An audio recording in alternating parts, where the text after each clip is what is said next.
Bom, então, dando sequência, a gente falar de perda ou suspensão de direitos políticos, que está previsto no artigo 15, primeiro que a gente tem que saber diferenciar o que é perda, o que é suspensão. Perda, ela é por prazo indeterminado. Quer dizer, a partir do momento que você perde, você até pode reconquistar, mas você não tem um prazo para que você possa novamente readquirir os seus direitos políticos. Já a suspensão, ela tem um prazo para começar e um prazo para terminar, ok? Então, perda, prazo indeterminado, suspensão, prazo determinado. E aí, a gente tem os incisos do artigo 15, que eu vou ler para vocês. Os incisos do artigo 15, que a gente tem casos de perda e casos de suspensão. Então, como eu disse a vocês, o caput do 15 diz: é vedada a cassação de direitos políticos, cuja perda ou suspensão só se dará nos casos de. Desta forma, a gente vendo aqui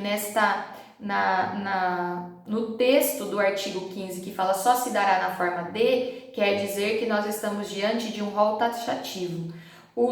As causas de perda ou suspensão de direitos políticos estão aqui previstas no artigo 15.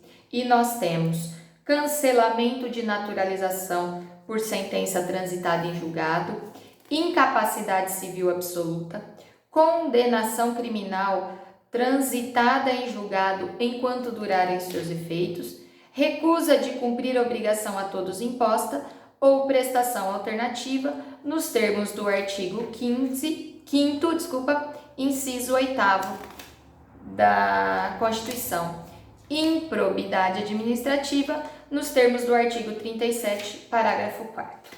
Então vamos lá, pessoal. Vamos começar a falar dos casos de perda ou suspensão dos direitos políticos. Perda, prazo indeterminado, suspensão, prazo determinado. A primeira hipótese é aquela constante do inciso 1, que é o caso de cancelamento de naturalização por sentença transitada em julgado. Nós estudamos em nacionalidade que o estrangeiro, ele pode adquirir, o estrangeiro ou a apátrida pode adquirir a nacionalidade brasileira. Então, é um estrangeiro que cumpriu as formalidades e adquire a nacionalidade brasileira. Se por algum motivo, e aí a gente tem aquelas menções lá do artigo 12, se por atividade nociva ao interesse nacional, ele perder a sua naturalização, se ele deixa de ser brasileiro naturalizado, ele volta a ser estrangeiro. Ao voltar a ser estrangeiro, o estrangeiro ou a apátrida não pode votar no Brasil. Consequentemente, ele não é mais brasileiro, ele também não pode ser mais cidadão brasileiro. Tudo bem? Então, esse é um caso de perda. Ela não tem um prazo para terminar. Mas e se essa pessoa, através de uma ação rescisória, ela conseguir readquirir a sua nacionalidade brasileira? Se ela restabelecer o vínculo com o Brasil, consequentemente, ela poderá e deverá restabelecer também o seu vínculo em relação aos direitos políticos. Tudo bem? Então, eu peço que vocês prestem atenção. Aqui a Constituição é clara ao dizer que se for cancelada a naturalização por sentença transitada em julgado, ou seja, não é uma sentença mais passível de modificação. Então, cancelou a naturalização, consequentemente ele volta a ser estrangeiro ou apátrida, e por consequência deixa de ser cidadão brasileiro. O inciso 2, 3 e 5 são casos de suspensão. Eu deixo o inciso 4 para depois, porque existe aí uma divergência na doutrina sobre a posição, se é perda ou se é suspensão, tá? Então, falamos do inciso 1, agora falaremos, o inciso 1 é caso de perda, não tem discussão. Os incisos 2, 3 e 5 são casos de suspensão. tá? Então, o 2 é um caso de incapacidade civil absoluta. Só deixa de ser incapaz aquele que já tem. Então, um exemplo clássico que nós temos de incapacidade civil absoluta é a pessoa que é interditada. A partir do momento que a pessoa ela é interditada, ela não tem mais a sua capacidade civil, ou seja, ela não pode mais gerir sozinha os seus atos da sua vida civil. Consequentemente, enquanto durar essa interdição, os seus direitos políticos ficam suspensos. Ah, mas e se ela nunca mais adquirir? Nunca mais ela terá os direitos políticos. O fato é que, se em algum momento da sua vida ela deixar de ser interditada, cessará a causa que lhe está tirando a capacidade civil, ela poderá novamente ter os seus direitos políticos reativados, tá? Por isso que é um caso de suspensão, ok? Outro, condenação criminal transitada em julgado enquanto durarem os seus efeitos. Grifem aí, primeiro, condenação criminal, certo? Então, você tem que ter sido condenado criminalmente na justiça criminal. Primeiro ponto, condenação civil não tira os seus direitos políticos. Não se esqueçam disso, tá? Uma condenação normal não vai tirar os seus direitos políticos. É uma condenação criminal. Além de ser uma condenação criminal, é uma condenação que não é mais passível de recurso, ou seja, já é uma condenação que está em fase de execução de pena.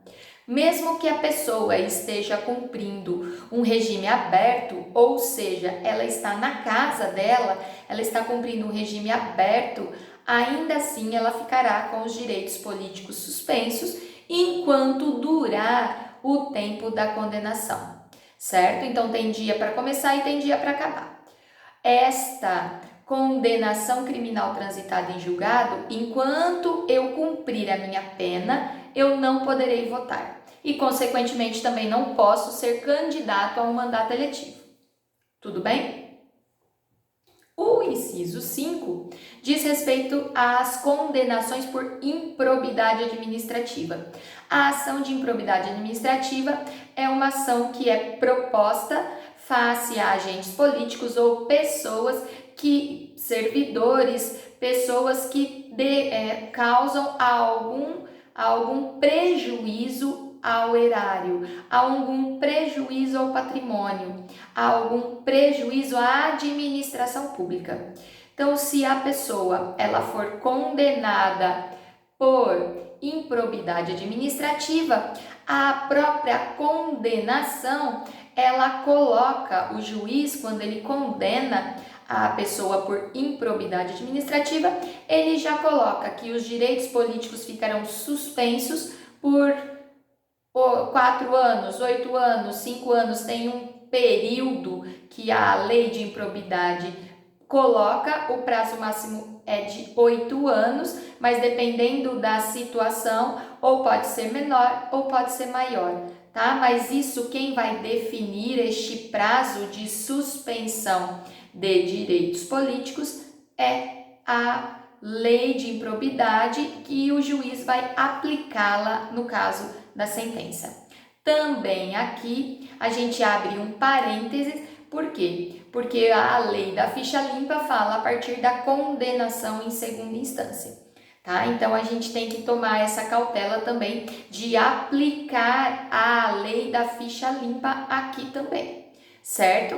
Mas o fato é que, se a pessoa for condenada por improbidade, ela terá os seus direitos políticos suspensos pelo prazo que a própria sentença assim definir. Por que eu deixei o inciso 4 por último? Porque existe, se vocês pegarem as doutrinas mais antigas, os constitucionalistas mais tradicionais, eles vão dizer que isso é caso de perda de direitos políticos, tá? Prazo indeterminado. Porém, existe agora os constitucionalistas mais novos contemporâneos que estão entendendo que é um caso de suspensão. E o que é o inciso 4? Fala da questão de que a pessoa se recusa a cumprir uma obrigação a todos imposta ou uma prestação alternativa nos termos da Constituição. Quando ano passado vocês estudaram o artigo 5º, vocês estudaram a chamada escusa de consciência, que é aquela possibilidade da pessoa não cumprir uma obrigação a todos impostas, alegando uma convicção filosófica, religiosa ou política. Razões filosóficas, filosóficas, religiosas ou políticas. Então, a pessoa não vai cumprir, ou um exemplo clássico é a questão do serviço militar obrigatório aos rapazes com 18 anos. Um rapaz de 18 anos alega, em razão da sua religião, que ele não pode cumprir aquele serviço a todos imposto. A Constituição, ele lhe dá um outro caminho, ou seja, ele lhe dá uma prestação alternativa. Você pode deixar de cumprir uma obrigação a todos imposta desde que você cumpra uma outra, uma chamada prestação alternativa. Se a pessoa deixar de cumprir a obrigação a todos imposta, mas também não cumprir a prestação alternativa, esta pessoa terá os seus direitos políticos, segundo uma parte da doutrina, suspenso, segundo a outra parte da doutrina, perdido. Ele perderá ou terá suspenso. Os doutrinadores constitucionalistas, como eu disse a vocês, eles entendem que é caso de perda, principalmente os constitucionalistas mais tradicionais. Porém, para os doutrinadores eleitorais, para aqueles doutrinadores que se debruçam sobre o estudo do direito eleitoral, para esses é majoritário que estamos aqui diante de uma situação de suspensão de direitos políticos. Eles até com base no artigo 4º, parágrafo 2º da Lei 8.239 de 91. Tudo bem até aqui? Então não se esqueçam, se vocês estiverem diante de um concurso onde se possa discorrer sobre dois posicionamentos distintos, é sempre interessante você trazer que há aí uma divergência doutrinária, principalmente uma divergência entre doutrinadores constitucionalistas e doutrinadores eleitorais. Ok, pessoal?